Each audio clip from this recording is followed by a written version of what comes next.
بسم اللہ الرحمن الرحیم۔ السلام علیکم ناظرین، ہاروت ماروت کون تھے؟ کیا وہ گناہگار فرشتے تھے یا انسان؟ ان کو جادو کس نے سکھایا تھا اور وہ کہاں اترے؟ ہاروت اور ماروت کے بارے میں جو یہ کہا جاتا ہے کہ انہوں نے شراب پی کر قتل کیا تھا اور ایک زہرہ نامی عورت سے بدکاری کی تھی، کیا یہ واقعہ سچ ہے یا یہ من گھڑت بات؟ کیا یہ بات سچ ہے کہ زہرہ نامی ستارہ وہ عورت ہے جو ہاروت اور ماروت سے اسم اعظم سیکھ کر آسمان پر چلی گئی؟ بابل میں اترنے والے وہ افراد ہاروت اور ماروت کے بارے میں قرآن کیا کہتا ہے، یہی ہماری آج کی ویڈیو کا موضوع ہوگا، اور آج ہم آپ کو ہاروت اور ماروت کے بارے میں مکمل تفصیلات بتائیں گے۔ اگر ویڈیو میں آگے بڑھنے سے پہلے اگر آپ ہمارے چینل پر نئے ہیں تو مہربانی فرما کر ہمارا چینل سبسکرائب کریں تاکہ آپ کو بر وقت بالخصوص اسلامی تاریخی حقائق اور منفرد معلومات پر مبنی ویڈیو ملتی تھی۔ ناظرین، قرآن مجید کی سورہ بقرہ میں فرمایا گیا، اور وہ یہود تو اس چیز یعنی جادو کے پیچھے بھی لگ گئے تھے جو سلیمان علیہ السلام کے عہد حکومت میں شیاطین پڑا کرتے تھے۔ حالانکہ سلیمان علیہ السلام نے کوئی کفر نہیں کیا،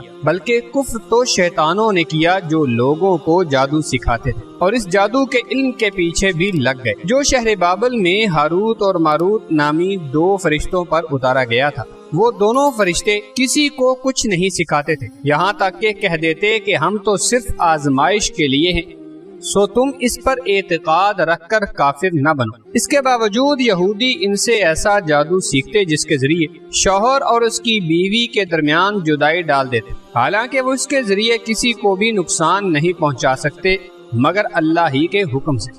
اور یہ لوگ وہی چیزیں سیکھتے ہیں جو ان کے لیے نقصان دہ ہیں اور انہیں نفع نہیں پہنچاتا، اور انہیں یہ بھی یقیناً معلوم تھا کہ جو کوئی اس کفر یا جادو ٹونے کا خریدار بنا اس کے لیے آخرت میں کوئی حصہ نہیں ہوگا، اور وہ بہت ہی بری چیز ہے جس کے بدلے میں انہوں نے اپنی جانوں کی حقیقی بہتری یعنی اخروی فلاح کو بیچ ڈالا۔ کاش وہ حقیقت کو جانتے۔ ناظرین، روایات کے مطابق ہاروت و ماروت دونوں فرشتے تھے جو شہر بابل میں بصورت انسان رہتے تھے۔ وہ علم سحر سے واقف تھے، یعنی جادو کا علم جانتے تھے۔ جو کوئی جادو سیکھنے کا طالب ان کے پاس جاتا، پہلے تو وہ اس کو منع کرتے کہ اس میں ایمان جانے کا خطرہ ہے، اس پر بھی اگر وہ باز نہ آتا تو وہ اس کو سکھا دیتے۔ اللہ رب العزت کو ان کے ذریعے بندوں کی آزمائش منظور تھی، جیسا کہ خوبصورت انسانی شکل میں دو فرشتوں کے ذریعے اللہ رب العزت نے قوم لوط کو آزمایا تھا۔ صاحب تفسیر حقانی لکھتے ہیں،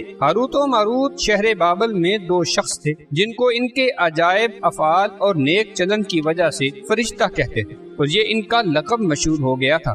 وہ دو شخص جادو کے فن سے واقف تھے مگر اس کو برا سمجھتے تھے، یہاں تک کہ جو شخص ان کے پاس سیکھنے کے لیے آتا اس سے یہ کہہ دیتے کہ بھائی، خدا نے یہ علم ہم کو تمہاری آزمائش کے لیے دیا ہے، اس کو نہ سیکھو ورنہ ایمان جاتا رہے گا۔ ناظرین، بابل میں یہ جادو کا بہت چرچا تھا، اور اس کے عجیب اثرات کو دیکھ کر جاہلوں کو اس کی حقیقت اور انبیاء کرام علیہم السلام کے معجزات کی حقیقت سمجھ نہیں آ رہی تھی۔ بعض لوگ جادوگروں اور بعض لوگ جادو کو نیک کام سمجھ کر اس کو سیکھنے اور اس پر عمل کرنے لگے۔ اللہ رب العزت نے بابل میں دو فرشتے ہاروت و ماروت نامی اس کام کے لیے بھیجے کہ لوگوں کو جادو کی حقیقت اور اس کے شعبوں سے آگاہ کریں اور جادو پر عمل کرنے اور جادوگروں کی اتباع کرنے سے لوگوں کو روک سکے۔ اور جس طرح انبیاء کرام علیہ السلام کی نبوت کے معجزات اور دلائل سے ثابت کیا جاتا ہے، اسی طرح ہاروت و ماروت کے فرشتے ہونے پر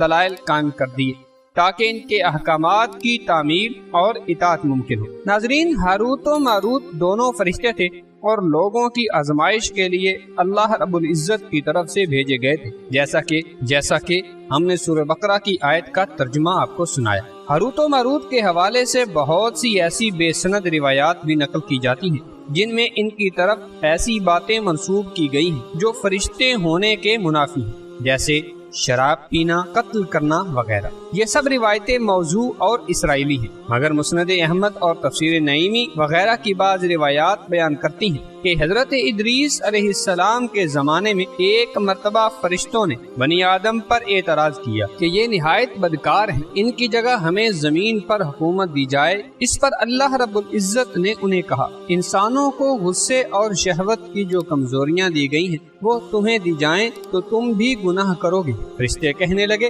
ہم تو گناہ کے پاس بھی نہ جائیں گے۔ فیصلہ یہ ہوا کہ فرشتوں کی اس جماعت کے 2 اعلیٰ درجے کے پرہیزگار فرشتے چن کر انہیں یہ انسانی کمزوریاں دی جائیں اور زمین پر اتارا جائے۔ یوں ہاروت و ماروت کو شہر بابل میں اتارا گیا۔ بابل کے لوگ ان کے پاس آتے اور ان سے جادو سیکھنے کی خواہش کرتے۔ یہ لوگوں کو خوب خبردار کر دیتے کہ جادو بڑا گناہ ہے اور سیکھ کر تم جہنم میں جاؤ گے۔ جو لوگ پھر بھی اصرار کرتے یہ انہیں سکھا دیتے۔ رات کو اسم اعظم پڑھ کر یہ دونوں فرشتے آسمان پر چلے جاتے۔ قسمت ان کی بری تھی کہ ان کو ایک حسین و جمیل زہرا نامی عورت مل گئی۔ ان پر اس کے حسن کا بے مثال اثر ہوا۔ اس کے حسن کو دیکھ کر یہ دیوانے ہو گئے۔ زہرا ان سے اسم اعظم سیکھنے کی خواہش رکھتی تھی، مگر یہ دونوں فرشتے اس بات سے انکاری تھے۔ زہرا کے حسن نے ان پر جادو کر رکھا تھا۔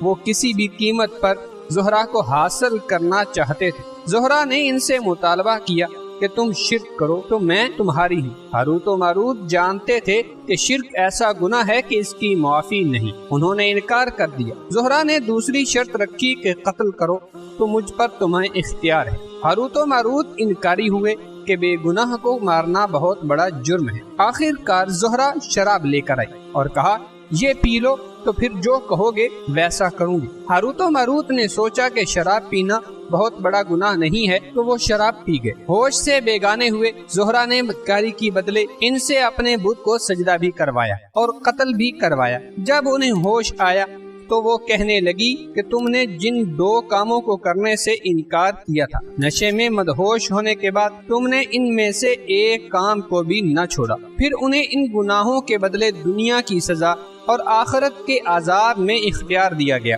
تو انہوں نے دنیا کی سزا کو اختیار کر لیا۔ تفسیر نعیمی میں بچے کی جگہ شوہر قتل کروانے کا ذکر کیا گیا ہے اور یہ بھی بتایا گیا ہے کہ ہاروت و ماروت دونوں اسم اعظم جانتے تھے۔ اسم اعظم پڑھ کر وہ ہر رات آسمان پر چلے جاتے تھے۔ زہرا نے ان سے نشے کی حالت میں اسم اعظم سیکھ لیا اور ہاروت و ماروت ہوش و حواس میں واپس آئے تو انہیں یہ بھول چکا تھا کہ زہرا اسم اعظم پڑھ کر آسمان پر چلی گئی تھی، جہاں رب کریم نے اس کی روح کو زہرا ستارے سے متصل کر دیا۔ ناظرین، تفسیر نعیمی میں لکھا ہے کہ ہاروت و ماروت کو بطور سزا زنجیروں سے جکڑ کر چاہے بابل میں الٹا لٹکا دیا گیا ہے۔ اس کنویں میں آگ بھڑک رہی ہے اور فرشتے ہر وقت ان کو کوڑے مارتے ہیں اور پیاس سے ان کی زبانیں باہر نکلی ہوئی ہیں۔ اور یہ قصہ سنن بہقی، مسند امام احمد اور دیگر کتب احادیث میں مروی ہے، مگر بعض روایات کے مطابق یہ اسرائیلی روایت۔ ہاروت و ماروت کے حشر سے